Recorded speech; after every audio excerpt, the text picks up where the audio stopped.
This kid talks, he runs his mouth like I could be a starting quarterback with his arms crossed like this. Get your in the front row and study and do all that. If I know, the whole league knows. Quit being an embarrassment that way. You got the talent to be the quarterback. You should be embarrassed that you're not the quarterback now. I'm not. I know if you see the quarterback play in the league right now, I know I'm capable of doing better than that. Says something is one thing. If he doesn't say something, it's another thing. So he took this approach. Look. He hasn't thrown a single pass in the NFL. And yet, his name is dominating headlines like he just won the Super Bowl. Critics say he's arrogant. Analysts say he's untitled. And one legendary coach just called him an embarrassment on live TV. But here's the twist, he's not just any rookie. He's the son of Deion Sanders. And that legacy? It's either going to carry him to greatness or crush him under the weight of impossible expectations. So how did a third-string quarterback who hasn't even played yet become the most polarizing player in football? Was the criticism fair? Or is this just the NFL gatekeeping a new generation of talent? This story isn't just about football. It's about legacy, media, and one silent response that shook the sports world to its core. Let's dive in. It wasn't a game-winning touchdown. It wasn't a controversial flag or a sideline brawl. The moment that blew up the NFL world? Because I think, and TJ, you correct me if I'm wrong, Bill Belichick would stand in front of his team, and I don't care if you don't have 6 Super Bowls, you should coach like you have 6 Super Bowls or plan to. And I would stand up in front of the room and say, was a tirade. Fired off live on national television, unscripted, unfiltered, and brutally personal. On ESPN's Get Up, former Jets and Bills head coach Rex Ryan leaned forward in his chair, eyebrows raised, fists clenched. What came out of his mouth wasn't just analysis, it was a verbal body slam. This kid runs his mouth like he's done something. Get out of the front row, study, do the work. It's embarrassing. You've got the talent, so why aren't you the guy right now? That's on you. The kid he was talking about? Shedeur Sanders, rookie quarterback for the Cleveland Browns, and more importantly, the son of Hall of Famer Deion, primetime Sanders. Within minutes, the clip had exploded online.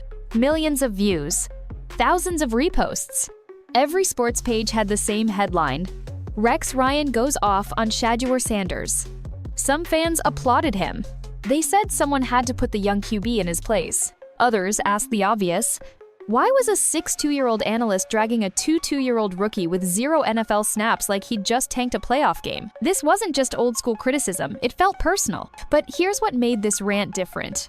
What do you think you have to show to the coaches just to have that belief in you that you can be ready? It wasn't just another hot take to stir clicks. Rex Ryan's words hit hard because they echoed a sentiment NFL insiders had been whispering about since draft night. That Shedeur Sanders, despite his talent, might be more hype than substance. And the timing? Brutal. The Browns were already struggling. The quarterback depth chart was crumbling. And there stood Shedeur on the sideline, arms crossed, not a single snap under his belt, looking bored, distant, and, well, exactly how Rex described him. But Rex didn't just see body language. He saw entitlement. He saw arrogance. And he said what many in the league had been thinking, but refused to say out loud. And that's when the storm really began. Because when you come for a Sanders, you better not miss. To understand why Rex Ryan's rant hit so hard, you've got to understand who he was talking about. Because Shedeur Sanders isn't just any NFL rookie. He's the son of a legend. Deion primetime Sanders, the Hall of Famer, the two-sport phenom, and now the head coach who's turned college football into a reality show. When your father is one of the most electrifying athletes in American history, expectations aren't just high. They're sky high, and they start when you're a teenager. That's the world Shedeur grew up in. He wasn't fighting for relevance. He was born in the spotlight. High school games streamed live. Endorsement deals lined up. NIL money flowing. Everything about his rise was different from the average quarterback's journey. And for a while, it looked like he could walk the walk. At Jackson State, he was lights out, leading the Tigers to back-to-back SWAC championships under his father's coaching. Adam Schefter reported, and some other networks are starting to report that this was his response to Rex Ryan saying what he said on the Sunday show. Then he followed Deion to Colorado, where he racked up over 3,200 yards and 27 touchdowns in one season, despite getting sacked nearly 60 times behind one of the worst offensive lines in the country. Talent? Check. Composure? Check. Star power? Off the charts. By mid-2024, mock drafts had him locked in as a top 10 pick. Some analysts even called him the most NFL-ready quarterback in college football. But that's the thing about hype, it turns fast. By the time the draft rolled around, the narrative had changed. Quiet whispers turned into public questions. Was he all flash and no grind? Were teams chasing the QB or the Sanders brand? And when his name didn't get called until the 5th round, pick 143 by the Cleveland Browns, it was clear something had gone very wrong. That drop wasn't about stats. It wasn't about skill. It was about perception, a growing belief that Shedeur was more interested in being a celebrity than becoming a quarterback. So when Rex Ryan lit that match on ESPN, it ignited a powder keg that had been building for months. Because in the NFL, talent gets you noticed, but your last name guarantees you'll be judged under a microscope. And Shedeur's microscope? It came with a spotlight. Not long ago, Shedeur Sanders was sitting confidently inside nearly every top 10 mock draft. He had the stats, the name, the swagger, everything that screams high-value quarterback prospect. Analysts praised his decision-making, poise in the pocket, and maturity under pressure. Some even said he had a higher ceiling than Caleb Williams or Drake May. But when draft night came, his phone stayed silent. Pick after pick rolled by. Quarterbacks with less production, fewer accolades, even more glaring flaws all heard their names called before him. For viewers at home, it didn't make sense. But for league insiders, it wasn't a shock. Because behind the public scouting reports were private concerns most people never heard about. Word started spreading after the NFL Combine. Several formal interview sessions with teams reportedly went sideways. One coach flat out told NFL Network it was the worst player interview he'd ever experienced. Defensive, entitled, and unwilling to take accountability, he said. Another team, the New York Giants, purposely planted mistakes in his playbook to test attention to detail. Shedeur failed to catch them, then reportedly got furious at the team for what he called a trap. And it didn't stop there. Scouts reviewing his college tape praised the flashes of brilliance, but flagged one major issue: he held onto the ball way too long. At Colorado, he was sacked an incredible 52 times in one season. Some blamed the offensive line. Others said Shedeur's obsession with making the perfect play caused unnecessary hits. That raised concerns about how he'd adjust to NFL pressure. Then came what executives quietly called the Sanders family circus. Shedeur wasn't just a quarterback prospect. He was a public figure with flashy watches, custom luxury cars, and cameras documenting his every move. Deion's influence loomed large, and not every front office wanted to deal with the media frenzy that came with drafting a Sanders. One GM put it bluntly, "He's talented, but we don't want to run Deion TV every Sunday."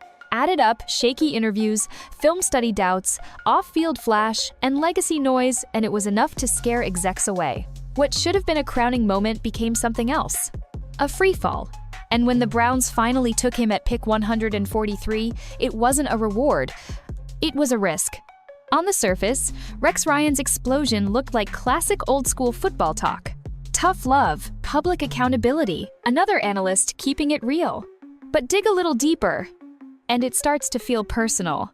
This wasn't a passing comment slipped between highlights. It was a full-blown, on-air tongue-lashing aimed squarely at a 2-year-old rookie who hadn't taken a single NFL snap. Rex Ryan wasn't just annoyed, he was livid.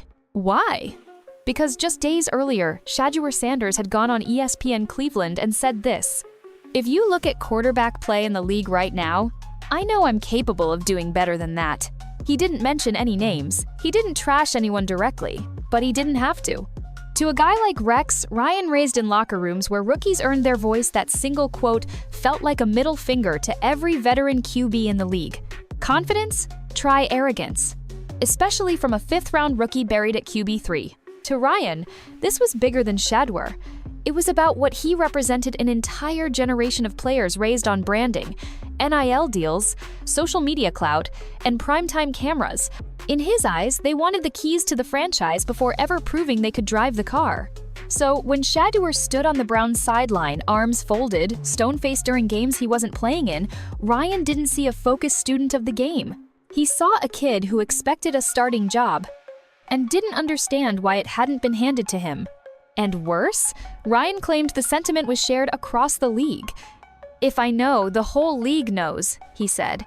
Implying Shedeur's reputation as entitled or unprepared wasn't just media hype, it was insider truth. Now, that might explain why Ryan went so hard. But what it doesn't explain is why it hit so many nerves across the country. Because this wasn't just a football debate anymore, this was a generational clash. Old school discipline versus new school confidence. Respect through silence versus respect through spotlight. And at the center of that friction was Shedeur Sanders. And whether Ryan meant to or not, he just declared war on the entire Sanders brand. If Rex Ryan thought his rant was the final word, he clearly forgot one thing: never come for someone's child when that child's mother has Wi-Fi. Just days after the ESPN segment exploded across social media, Shedeur Sanders' mother, Dion Sanders, broke her silence. And when she spoke, she didn't hold back. On Instagram, she dropped a scorching post aimed straight at Rex Ryan. She called him impotent and cancerous, mocked the fact that he hadn't coached in years, accused him of clout-chasing her son's name to stay relevant, and suggested that his anger came not from analysis, but from jealousy. The post went viral in minutes. Sports pages reposted it. Talk shows debated it. Twitter, now X, was flooded with reactions ranging from "she said what needed to be said" to "this entire situation just jumped the shark." Because now, the story was no longer about Shedeur's talent or even Rex's opinion. It had officially entered cultural firestorm territory. This wasn't just sports anymore. It was generational values versus modern branding. It was family legacy versus media gatekeeping. It was a mother defending her son in front of millions. And while some fans applauded her for standing up to what they viewed as an unfair public ambush, others said she played right into the Sanders circus narrative. Critics resurfaced everything teams had whispered during the draft: that the real problem with Shedeur wasn't just his attitude, it was the constant high-profile chaos that came with anything tied to Dion's family. More attention, more scrutiny, more distraction. But the irony? Shedeur himself still hadn't said anything. No statements, no tweets, no fiery interviews. Just sideline silence. And now, a mom going viral in his defense. And that's what made it so powerful and polarizing. Because in the hyper-masculine world of the NFL, where players are expected to man up and respond with actions, not emotions, watching a rookie let his mother do the clapping back, that wasn't just unexpected. To some, it was unforgivable. But to others, it was a mother protecting her own against a league that doesn't always protect them. After all the noise, the viral ESPN clip, the mother's Instagram takedown, the endless debate shows one question still hung in the air like static. When was Shedeur Sanders going to say something? Well, he did. Just not the way anyone expected. It was October 1st. The Browns had just announced their quarterback depth chart for the week. Rookie Dillon Gabriel would start, veteran Joe Flacco, the Super Bowl MVP, would back him up, and Shedeur? Still QB3. With all eyes on the Browns' chaotic QB situation, media swarmed the team's next press conference, expecting Shedeur to finally address the firestorm surrounding his name. But when the cameras turned on, Shedeur said nothing. Literally, he mimed. No mic drop, no monologue. Just silence paired with exaggerated pantomime gestures. He zipped his lips, shrugged like, "What do you want from me?" At one point, he pointed to the crowd and silently mouthed words no one could hear. Reporters were stunned. Analysts didn't know whether to laugh, boo, or applaud. Social media exploded. Clips of Shedeur the mime trended faster than any Browns QB throw that season. Captions flew. "This is hilarious genius. He's not serious, is he? I love this energy. Proof this man isn't built for pro ball." It split the sports world right down the middle. Some fans called it a brilliant clapback, a theatrical way of flipping the narrative, mocking the idea that he runs his mouth by staying totally silent. Subtle, sarcastic, and kind of iconic. Others thought the exact opposite, tone deaf. Immature. Entitled performance art from a guy who hasn't earned it. On Nightcap, Shannon Sharpe summed it up best. If he talks, he's cocky. If he says nothing, he's immature. It's a no-win. And that was the deeper issue. This wasn't about mime jokes or viral tweets. It was about perception. Shedeur wasn't just battling for a roster spot. He was battling against the expectation that everything he does or doesn't do somehow proves all the critics right. A single press conference turned into a national comedy sketch. But beneath it, it was one man trying to reclaim the story without saying a word. By now, it's clear. This isn't just a beef between a retired coach and a third-string quarterback. It's bigger. A lot bigger.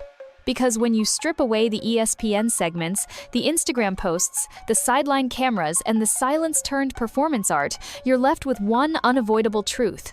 Shedeur Sanders isn't just trying to play quarterback in the NFL.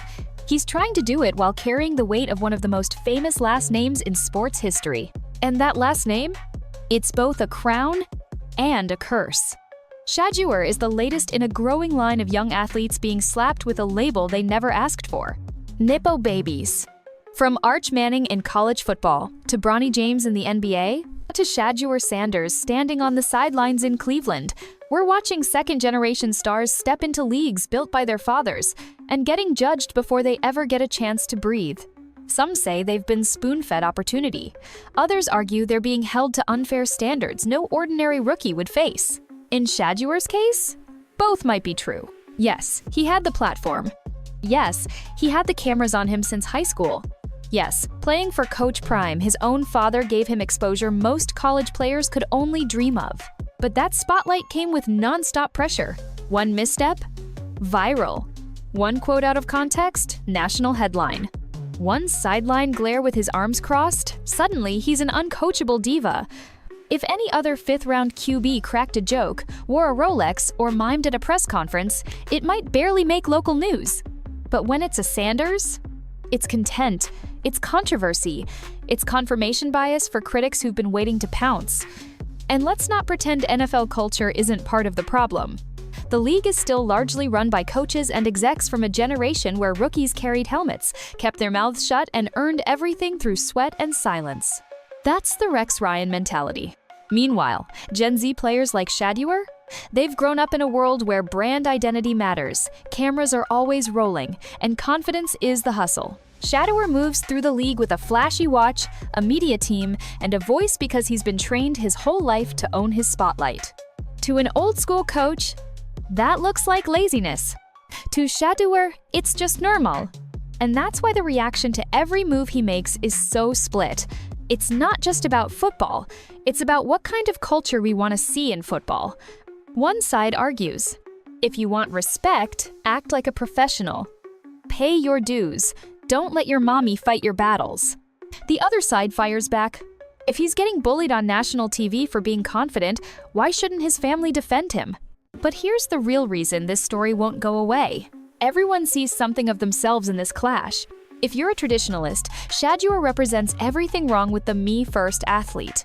If you're younger or from a different background, Rex Ryan looks like every coach who told you to sit down and be quiet, no matter how much talent you had. It's not just a sports feud anymore, it's a mirror. And the most ironic part?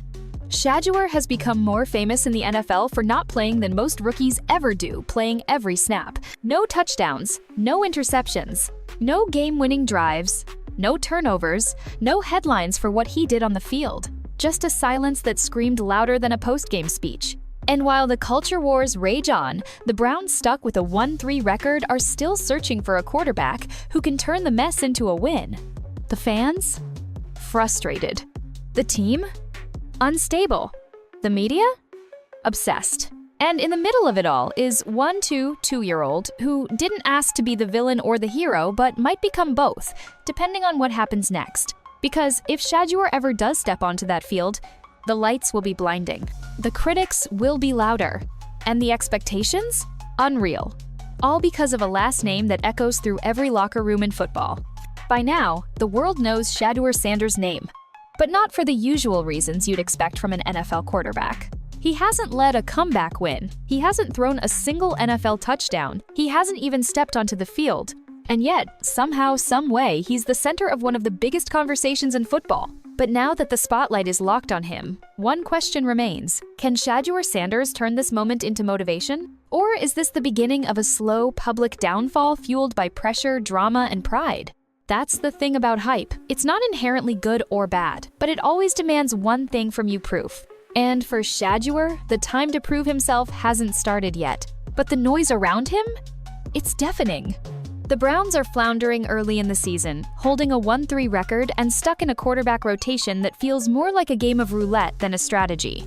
Dillon Gabriel, a fourth-rounder, is doing his best. Joe Flacco, the aging veteran, is reliable but far from the future. And sitting behind both of them with arguably more name recognition than both combined is Shedeur, still waiting, still silent, still scrutinized. And that's the strangest irony of all. He's being judged not on what he's done, but on what he hasn't done yet. That's the burden of being Deion Sanders' son. You don't get to be just a rookie. You don't get to learn quietly. Every flaw becomes a headline. Every movement becomes a headline. Even the things you don't say become the loudest stories of all. And the public? It's split down the middle. Some fans are rooting for him to fail. They want to see him humbled, taken down a notch. To them, he's the embodiment of image over substance, a walking TikTok highlight reel with nothing to back it up. Others, though, see something different. They see a young black quarterback raised in a loud, confident, public culture, being penalized for refusing to shrink. They see a player judged not just for his play, but for his family, his fashion, his posture, and his silence. They see a young man thrown into the lion's den and told to prove himself, while the league pokes and prods him from every side before ever giving him a chance to throw a pass. And that's what makes the stakes higher than they appear. Because whatever Shedeur Sanders does from here, it has to be worth the noise. Not just for the fans, not just for the Browns, but for himself. He has to silence not just Rex Ryan, but every front office that passed him over, every scout that called him entitled, every team that said, "We don't want the distraction," every analyst who labeled him a risk. He has to prove he's not just Deion's kid, but his own man. And that's the hardest part of all. Because legacy cuts both ways. It gives you a platform, a massive one, but it also paints a target on your back. The challenge now isn't making highlight throws. It's rewriting the narrative. No gimmicks, no viral clips, no mime shows. Just grit, preparation, poise. The very things he was accused of lacking. And maybe, just maybe, all of this chaos will light the fire that pushes him there. Because sports history is filled with stories like his. Where the world doubted. Where the media mocked. Where the pressure didn't break them, it forged them. Players like Lamar Jackson, Mahomes, and even Josh Allen were written off before they broke through. They were doubted before becoming leaders. They were criticized before earning respect. This could be that moment for Shedeur. Or it could be the start of a tailspin he never recovers from. The truth is, only one thing will change the narrative: winning. Until then, he'll remain stuck in a strange NFL limbo, famous without playing, debated without performing, and trailed by a legacy that both helps and haunts him. Whether he flops under the spotlight, or becomes the quarterback who finally silences it, that's the story still waiting to be written.